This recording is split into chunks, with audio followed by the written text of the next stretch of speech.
Hey, Boulder Creek Community Church.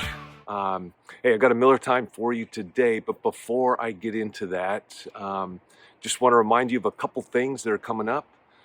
Three things in particular. You can go to our website and find information about this if you haven't heard about it already, but Operation Christmas Child.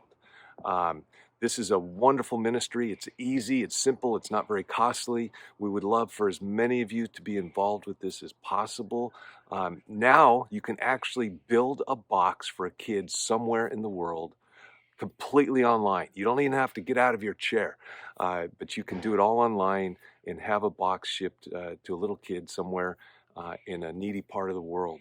The second thing is our Love Boulder Creek outreach that we're doing to all the employees at Boulder Creek Elementary School. This is an opportunity for us to live out our mission, Boulder Creek, where we are enjoying life with Jesus, with others, but also for others. This is a chance for us with no strings attached just to let a huge part of our community know, hey, we love you. Thank you for being a part of our community. Thank you for the things you are doing, especially for kids in Boulder Creek. And so if you can help with that, please go to our website. There's some information. It's simple. All you have to do is next time you go shopping, there's a list of things that you can buy. We're looking for gift cards. We want to give a $10 gift card to either Pete's or Jamba Juice or Starbucks to every one of the employees, plus school supplies for all of our teachers. 27 teachers at Boulder Creek Elementary, and we want to bless each one of them with a care package with supplies that they can use in their classroom.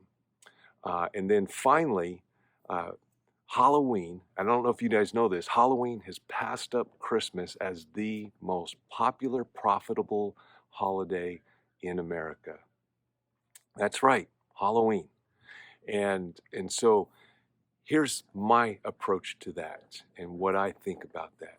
This is an opportunity for us as a church, as Christians, to try to give our culture, especially families with young kids, an alternative. Something better, something more wholesome, something that might point them towards faith in a God who loves them. And so we're going to put on a trunk or treat. We need candy. We need volunteers. It's simple. We'd love for you. In fact, what I'm going to do is I'm going to try to decorate my motorcycle a little bit, and I'm going to fill up that container on the back of my motorcycle with a bunch of candy. And it's just an opportunity for us to let young families come onto our campus. Many of them maybe have never been to a church, or maybe they were part of a church at one time. And we want to invite them to our campus just to have a good time, a safe time, a wholesome time. And maybe if we plant some seeds in their lives, that when the time is right and God is working, maybe they'll come check us out sometime. So if you can participate in one or two or all three of these things, Operation Christmas Child, Love Boulder Creek Elementary School, Trunk or Treat, please help us out. Thank you guys for all that you do. And now for a short Miller Time devotion. God bless you guys. Hey, good morning, everybody. Welcome to Miller Time. And today I want to talk about a principle that I think is absolutely necessary to personal growth. You will not grow without this. And it is the principle of getting out of our comfort zone.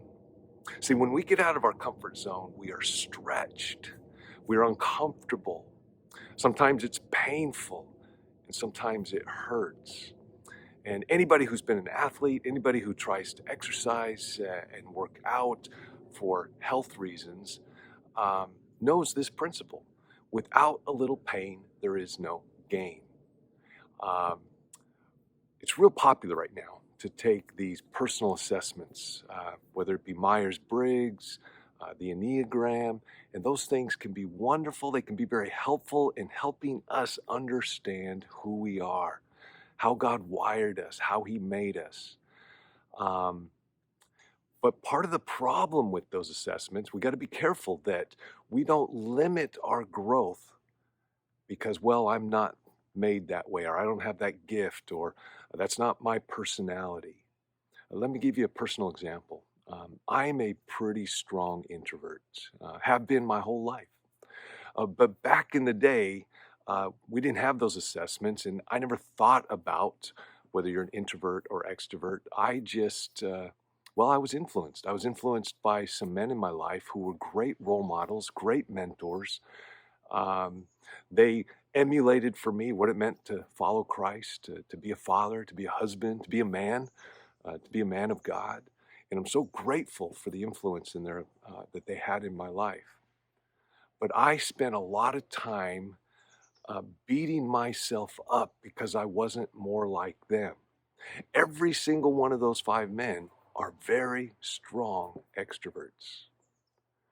Um, but what it did for me was it forced me to push out of my comfort zone, to push myself out of my insecurities, my shyness. Nothing wrong with being an introvert, nothing wrong with being an extrovert.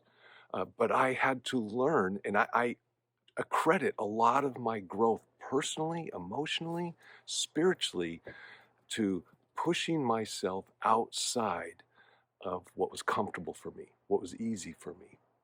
And so here's what I want to challenge you with. If you are, for example, a strong extrovert and you love to be around people and you have a hard time being alone, it may be that for your own personal growth, you need to learn to be alone, to be still. Some of you feel like you always have to be doing something, and maybe there's a voice in your head that is like, if you're not doing something, if you're not accomplishing something, this voice is like, oh, come on, you're lazy, you're no good. I don't know what's going on in your head, but maybe what you do need is to be still, to be quiet, to practice solitude and silence. Or maybe some of you, you're like me, a strong introvert. And maybe what you need for your personal growth is to push yourself out of your comfort zone a little. Maybe get in front of a group of people and share your testimony. Uh, Maybe go initiate a conversation with somebody, invite somebody to lunch or to coffee and get to know them. That's just one example. Um, but we will not grow unless we are stretched, unless we are pushed out of what is easy, what is comfortable, and what is natural for us. And so think about that. Maybe there's other areas of life that you can kind of stretch yourself, put yourself in a position where God works in you and then begins to work through you. So God bless you guys. Thanks for listening, and have a wonderful rest of your week.